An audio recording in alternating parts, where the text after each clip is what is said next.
why. I don't know if people are even still doing this tag. I think it was created in like 2017 or something like that, and people have been doing it ever since. But I missed out on those opportunities because I never actually created this YouTube channel until a year ago. So I'm going to do it again this year because I did it last year too.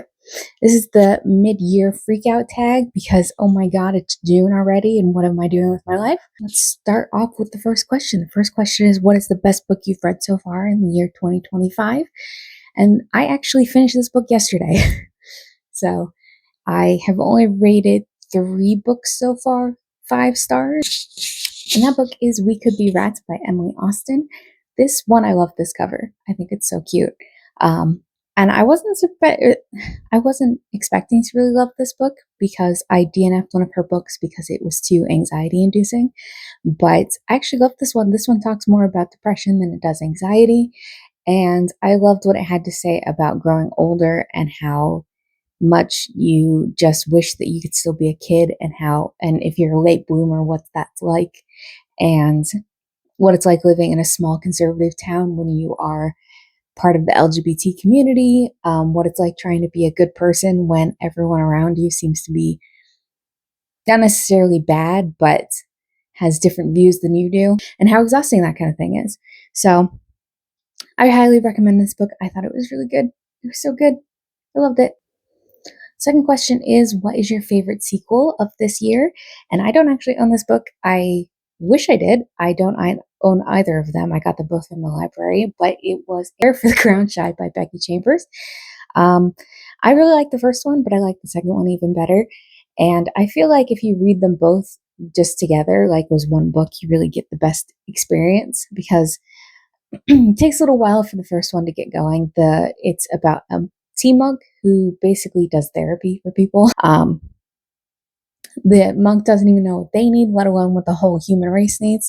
So there's a lot of talk about purpose. If you don't have a job you love, are you really living your best life? And all of this talk about what it means to live a meaningful life. And it's very wholesome and very cute. What is a new release that you haven't read yet, but you're excited to? Immaculate Conception, Ling Ling Huang, I believe is their name. I have not read Natural Beauty by this author either, but this one seemed even more interesting to me. And I think it's a horror novel, but it has something to do with being able to go into other people's minds and experience their experiences or something like that. I'm not quite sure. I remember reading the synopsis when it was still not out yet and finding it really interesting. So I trust past me that she knew what she was doing and thought this book would be good. But the problem is that it's hard to get these from the library. So I've been buying a lot of books lately, and that's not great. I need to go to the library some more. But okay, then we have, what is your most anticipated release of 2025? This is going to sound really stupid because I never talk about these books on my channel because they haven't come out with one in like 2 years. But it's a graphic novel. It is from Vox Machina. It is the origins of Vox Machina, and it's volume 4. If you don't know about that, it's basically Critical Role. They are a Dungeons and Dragons actual play podcast, and they are coming out with the origins before the campaign started, when they started recording. So it's kind of the story you've never heard of before, and I'm really excited about it. I just want to get more of these characters, and I love the art style in them too. Maybe I can show you. Actually, you can see right there. That's one of them. Although that's not the art style in between, that's just that cover. But that's what that comes from. I haven't been buying the issues because I never go to the comic book store, and it's hard to collect them all when you don't come get them as they're releasing. So I've just been buying the books themselves. Okay, then the next one is, what is the biggest disappointment so far this year? I've only rated 3 books 2 stars, I think. And one of them I DNF'd, and I usually wouldn't talk about something I DNF'd because I don't know what the ending is like. I can't tell you the full experience of reading the book, but it was marketed to me as Yellow Jackets, which is my favorite show right now, and it was nothing like that, and I found that really disappointing. So my biggest disappointment is The Grace Year. I'm sure if I had lower expectations, I probably would have disliked this book less, but it just is a group of girls who get exiled basically for a year, and they have to survive out in the wilderness. And there's all these outside threats, not just nature, but other humans. And I thought that was such an interesting concept. But the character spends most of her time alone, which I think the most interesting dynamic would be the girls themselves and the rules that they would come up with and like the society that they build. But she spends most of her time alone. And I find that really boring.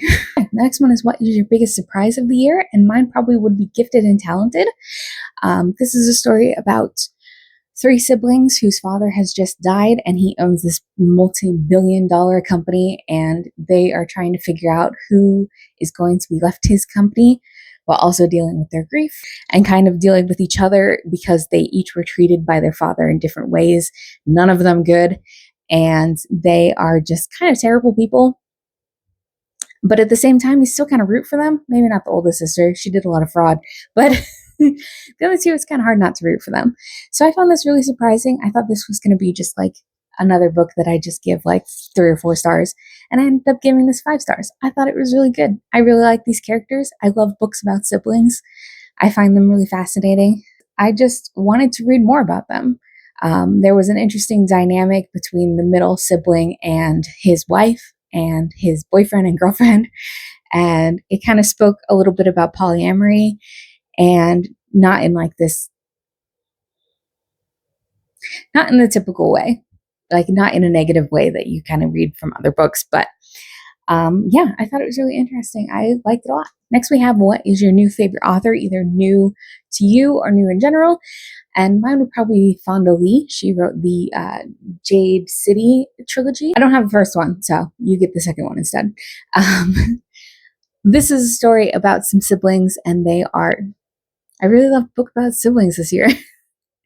It's about some siblings who run a clan. They are in charge of basically, I never described this well. This is about a world where jade is kind of the magic system, where if you own jade, you can, and wear it, you end up getting sort of powers. And so the jade is handled by 2 different clans for the most part. And this follows one of the clans as they kind of war with the other clan, and at the same time try and deal with the politics of being basically in charge of this country. Even go so far as to go into the world itself, and there's wars between those countries, and then there's the war inside this country that you're following already. And it's just really well written. I don't necessarily like reading about politics, but this was just, I would read about them doing anything all day. I found them really interesting, and the characters really make some bad choices and do some bad things, but you can't help but root for them in the end anyway, even though they're pretty morally gray. And I think that's kind of a hard thing to pull off. So yeah, I really liked her books. This is the one I never know what to do about because it's a little weird. Who's your fictional crush from the year 2025? I think I would go with Elias from Half a Soul, just because he's a Regency man, but he's not at the same time. He doesn't give a shit what anybody thinks, and he just has a really soft spot for Dora, and I think it's really cute. But I'm married, so this question's inappropriate. The next question is your favorite character, and I'm gonna cheat and go with 3 different characters. I really liked baby A, B, and C from Girls with Long Shadows. I thought they were really interesting, and it was interesting to follow them around and see how different they are from one another, despite the fact that the town kind of clumps them together as one entity. They're triplets. I didn't actually say that. They're triplets, and they're living in this small town in the South, and they are just trying to find their identities when they are so tied together. And it's just kind of a slice of life until about halfway through the book. Then the plot kind of takes a turn. But for the most part, it's just following them around and learning about their lives and how they are interconnected to one another. Like they feel each other's pain at times and things like that. And so I found them really fascinating. I think a follow-up would probably be Maisley from Sunrise on the Reaping. I didn't have a good one for this one. I didn't have a good answer for this one last year either, because it was a book that made you cry. And books don't typically make me cry. It takes a lot for me to cry in a book. I think I only have think I only own 2 books that have ever made me cry. It's really sad. But the book that made me feel the most was probably The Poppy War by R.F. Kuang. So far, I've only read the first one, but this book does not pull any punches. It's about a war and this girl who does anything she needs to in order to win and in order to save her people. And there's some war atrocities that happen. And so it made me feel a lot. The next one is a book that made you happy, which honestly, oddly enough, I ended up reading this book to take a break from the Poppy War, and that it's A Man and His Cat. This is a manga just about that. It is a man who adopts a cat, and they both really care about each other, and they are really afraid to lean on one another in this first book, at least, because they're afraid to get rejected. But they really just care about one another, and they just want the other to be happy, and it's just so wholesome. The next one, I think a lot of people are going to pick the same book as I did for a book, the most beautiful book you've bought this year, because everybody loves this book cover. It's so pretty. And that is Water Moon. Just look at it. Look at how pretty. It's so pretty. And it even has this. Please hold. The naked hardback is also very pretty. And then you could even take the dust jacket and turn it into a boat. But it's got this very nice cover. It's so pretty. Okay, the last question is some books that you would like to read by the end of the year. I have 2 that I'd really like to get to.